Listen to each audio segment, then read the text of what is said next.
अस्सलामुअलैकुम जमाल काका। वालेकुम अस्सलाम જમાલિયા શું ખૈરિયત છે? બસ દુઆ છે તમારી જમાલ કાકા। ઉતરેલી ઘડી જેમ તમારું મોઢું કેમ ઉતરેલું છે? બાયડી વિસાઈને વહી ગઈ છે કે શું? ના ના જમાલિયા, બાયડી તો ઘરે જ છે એટલે તો મોઢું ઉતરેલું છે। રીસાઈને વહી ગયો તો ખુશ ન હોત। આ તો આટલી ઉતાવળમાં જતા હતા તો મને લાગ્યું કે બાયડી વિસાઈને વહી ગઈ છે તો તમે એને પકડવા જાવ છો। એવો ખુશીનો મોકો અમને ક્યારે મળે જમાલિયા? તો પછી આટલી ઉતાવળમાં ક્યાં આવ્યા? બસ અહીંયા નીચે મજીદભાઈની દુકાને। આહ, વાળ કપાવા જાવું છે એમ બોલો ને।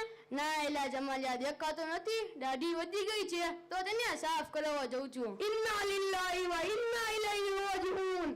શરમ કરો શરમ જમાલ કાકા, અલ્લાહની બીક રાખો, દાઢી કપાવા જાવ છો? એલા જમાલિયા, તું તો ગુસ્સે થઈ ગયો। એમાં શું થઈ ગયું? બધા મુસલમાન દાઢી કપાવે છે અને આ દાઢી થોડી ફરજ છે। અરે જમાલ કાકા, તમારું મગજ કામ નથી કરતું કે શું? બધા ખાડામાં પડે તો તમારે પડવાનું। અને હા, દાઢી એ સુન્નત છે જે વાજિબના દરજામાં છે। અને તમે સાંભળ્યું નથી?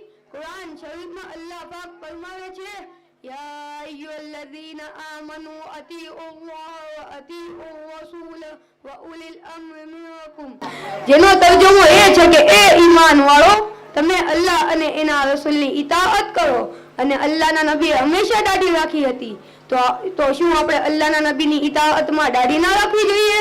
તારી વાત તો સાચી છે જમાલિયા, પણ મારા દિમાગમાં અમુક સવાલ આવે છે, તું એના જવાબ આપી દે તો આગળ વાત કરું। હા હા પૂછો, પણ થોડુંક સંભાળીને। આ દંડો જોયો છે? જો ઊંધા સીધા સવાલ કર્યા તો આ દંડો લઈને ઘરે મેકવા આવીશ। જમાલિયા, પહેલી વાત તો એ કે દાઢી વાળાની લોકો મજાક ઉડાડે છે। દાઢી વાળાને કોઈ છોકરી પણ નથી આપતો અને આજના જમાનામાં દાઢી વાળાને નોકરી પણ નથી મળતી। સ્કૂલ અને કોલેજમાં દાઢી રાખવું મોત બરાબર છે, મોત બરાબર। હવે તમે કયો, દાઢી રાખવું કેટલું ભારે કામ છે? જુઓ જમાલ કાકા, આ જમાનામાં લોકો દાઢી વાળાની મજાક નથી ઉડાવતા, પરંતુ એમની ઇજ્જત કરે છે। અને ઘણી વખત લોકો એમ કહેતા હોય છે કે આ દાઢી વાળાની શરમ રાખું છું। અને ઘણા બધા લોકો જે અલ્લાહના નબીથી સાચી મોહબ્બત કરે છે એ દાઢી રાખીને સરકારી નોકરી કરે છે, પોલીસ અને મિલિટરીમાં ભરતી પણ થાય છે। અને લોકો એમને જી જી કરીને બોલાવે છે, સરદારજી સરદારજી કરીને વાત કરે છે। જ્યારે એમના માટે દાઢી રૂકાવટ નથી બનતી તો તમને શું પેટમાં દુખે છે? તારી વાત તો બરાબર છે જમાલિયા, પણ જો જ્યારે બાળક પેદા થાય તો તેના ચહેરા પર દાઢી નથી હોતી, દાઢી પછી આવે છે। એનો મતલબ દાઢી વધારાની છે, તો એનું શું કરવાનું? હવે એમ બતાવો જમાલ કાકા, શું તમે પેદા થયા હતા ત્યારે તમારા મોઢામાં દાંત હતા? ના જમાલિયા, દાંત તો પછી આવ્યા। એનો મતલબ એ કે તમારા દાંત વધારાના છે। લાવો આ દંડાથી પાડી નાખું। જમાલિયા, દાંત તો નહીં પાડવો દો, પણ ત્યાં પોઈન્ટની વાત કરી। પણ જો દાઢી રાખીએ તો તેલનો ખર્ચો થાય, દાંતિયાનો ખર્ચો થાય, અને આ ચા પાણી પીએ તો તેના વાળ તેમાં પડે, તેનાથી આપણા પેટમાં રોગ થાય। આ જ કારણે મને દાઢી રાખવી મોંઘી પડે છે। અરે ધમાલ કાકા સાંભળો, દાઢી રાખવા વખતે ના રાખવાનો ખર્ચો વધારે છે। સવારે ઉઠો ત્યારે કાંઈ બીજું કામ હોય કે ના હોય, પણ દાઢી કરવાની, શું આ ખર્ચો વધારે નથી? અને તમે એમ કહો છો કે દાઢીના વાળ ચા પાણીમાં પડે છે, તો તમે શું ગળાથી ચા પાણી પીવો છો? એલા મોઢાથી પીવું છું, ગળાથી કોણ પીવે? મોઢું તો પછી મોઢું તો દાઢીના ઉપર આવે છે, તો શું દાઢીના વાળ કૂદીને તમારા ગ્લાસમાં પડે છે? એલા આમાં તું ફસાઈ ગયો। તમે બધી વસ્તુમાં ફસાઈ જવાના છો ધમાલ કાકા, કેમ કે તમે ખોટી વાતો કરો છો। તમે કશું દિન નથી જાણતા એટલે આવી ઊંધી સીધી વાતો કરો છો। એ જમાલિયા, શું દિન નથી જાણતો? તારાથી વધારે જાણું છું, તને ખબર છે બધું જ જાણું છું। કોઈ પણ સવાલ કરી લે, આમ ફટાફટ જવાબ ન આપું તો કહેજે। રહેવા દો ધમાલ કાકા, આવડશે નહીં તો બદનામ થશો। એટલે પૂછી તો જો, ન આવડે તો કહેજે। તો પછી એ બતાડો, ગુસલમાં કેટલા ફર્ક છે? ઓહ, આટલો સહેલો સવાલ? તો સાંભળ, ગુસલમાં 5 ફરજ છે: ટુવાલ, ડોલ, સાબુન, શેમ્પૂ અને ગરમ પાણી। જુઓ ધમાલ કાકાએ બાપ્યું। બસ કરો ધમાલ કાકા, શરમ નામની કોઈ ચીજ છે કે નહીં તમારામાં? ગુસલમાં 3 જ ફર્ક છે। પહેલું કોગળા કરવા, બીજું નાકમાં પાણી નાખવું, અને ત્રીજું આખા શરીરમાં એમ પાણી નાખું કે એક વાળ બરાબર પણ જગ્યા સૂકી ન રહી જાય. એ બધું છોડ, આપડા દાઢી પરથી અહીંયા ક્યાં આવી ગયા? ના ના, હું કહો બીજા 2-3 સવાલ કરું. મને પણ ખબર પડે ને તમે કેટલું દિન જાણો છો. હા ઠીક છે, પછી કરજે સવાલ. પેલા તું મને એ બતા કે તું પોતે પેલા દાઢી કપાવતો હતો તો મને આટલું ભાષણ કેમ દે છો? હા ધમાલ કાકા, પેલા હું પણ દાઢી કપાવતો હતો, પણ આપણી સોસાયટીમાં નવા ઉસ્તાદ આવ્યા છે. એમણે મને બતાવ્યું કે દાઢી કેટલી જરૂરી છે અને એમણે મને સમજાવ્યું હતું. અલ્હમ્દુલિલ્લાહ, મેં દાઢી રાખવાનું ચાલુ કર્યું છે અને મારો ઈરાદો એ છે કે તમે પણ દાઢી રાખો. હાલ હું એ ઉસ્તાદને બોલાવું, એ આવીને તમને સમજાવશે. હા ઠીક છે, બોલાવો.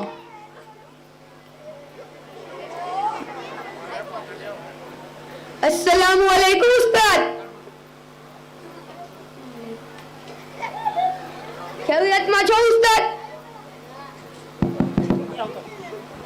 બસ અલ્હમ્દુલિલ્લાહ, દુઆ છે તમારી, ફરમાવો. ઉસ્તાદ, આપણા ધમાલ કાકા દાઢી કપાવવા જાય છે. થોડુંક ટાઈમ હોય તો આવો ને, એમને સમજાવવું છે. ઠીક છે જમાલભાઈ, હું આવું છું.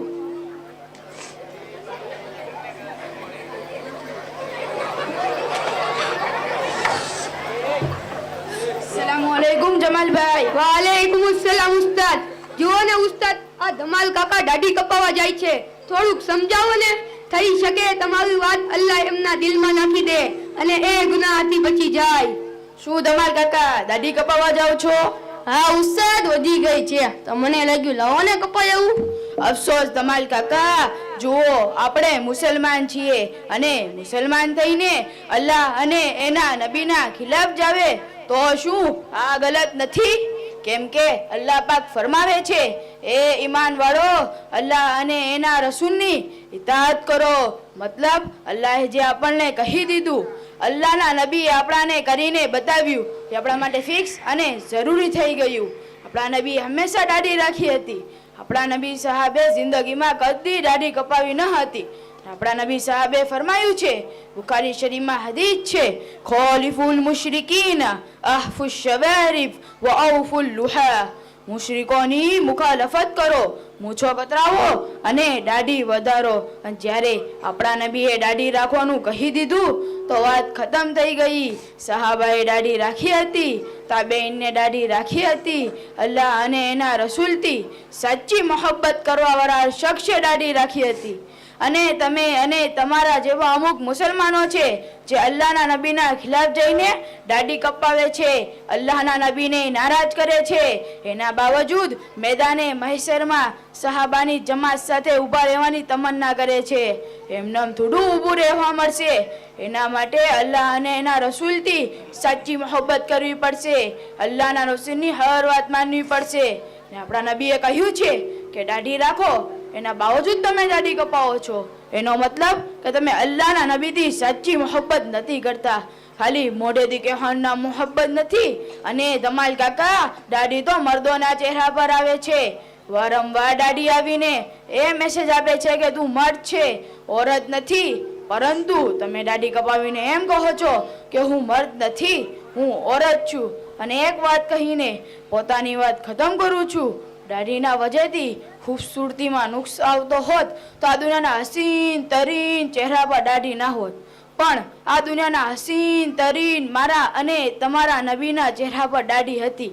અગર તમે અલ્લાહના નબીથી સાચી મોહબ્બત કરો છો તો અલ્લાહના નબીની હર વાત માનવી પડશે, નબીની હર સુન્નત પર અમલ કરવો પડશે અને દાઢી રાખવી પડશે. ઉસ્તાદ, તમે તો મારી આંખો ખોલી દીધી. તમારી વાત મારા દિલ પર લાગી ગઈ. હવે મને ખબર પડી કે દાઢી રાખવી કેટલી જરૂરી છે. હું તમારાથી વાદો કરું છું કે અલ્લાહના નબીની બધી વાત માનીશ અને દાઢી રાખીશ.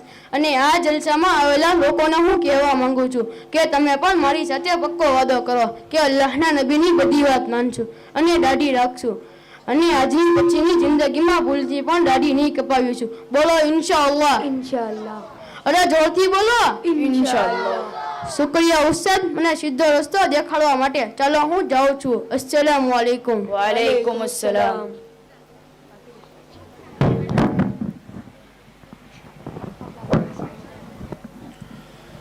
माशाअल्लाह. एक मिनट. मोहतरम हजरात, आदमी को जिससे मोहब्बत होती है उसकी एक एक अदा वो याद रखता है और उसे अपनी ज़िंदगी में लाने की फिक्र करता है। मगर आज हमें हमारे आका हज़रत मोहम्मद सल्लल्लाहु अलैहि वसल्लम से मोहब्बत का दावा तो है, लेकिन न हमें आपकी औलाद और रिश्तेदारों का कोई इल्म और न उसको जानने की कोई फिक्र और कोशिश है।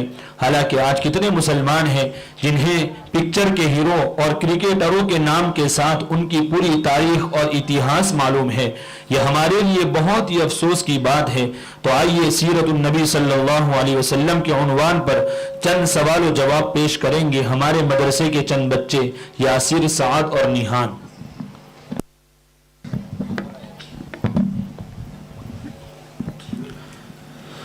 अब्दुल रज़ाक भाई पलंबर की तरफ से 200 रुपये इसाले सवाब के लिए, एक साहिब खैर की तरफ से 100 रुपये, अल्ताफ भाई गुगारी की तरफ से 100 रुपये, एक साहिब खैर की तरफ से 2000 रुपये, इमरान भाई काला नाला की तरफ से 200 रुपये, एक साहिब खैर की तरफ से 100 रुपये तमाम मदरसे के बच्चों को मौसूल हुए हैं। फजज़ाहुमुल्लाहु तआला अहसनल जज़ा।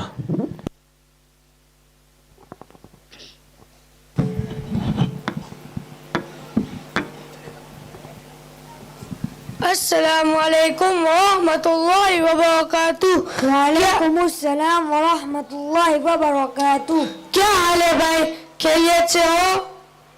जी अल्हम्दुलिल्लाह, अल्लाह का शुक्र है। दुनियावी तालीम के साथ साथ दीनी तालीम भी आप हासिल कर रहे हो या नहीं? जी मैं दुनियावी तालीम के साथ साथ दीनी तालीम भी हासिल कर रहा हूँ। अच्छा मेरे भाई, आपके मदरसे का नाम क्या है? मेरे मदरसे का नाम मदरसा है इमाम आजम अबू हनीफा रहमतुल्लाहि अलैहि है। आपके मदरसे में क्या क्या सिखाया जाता है?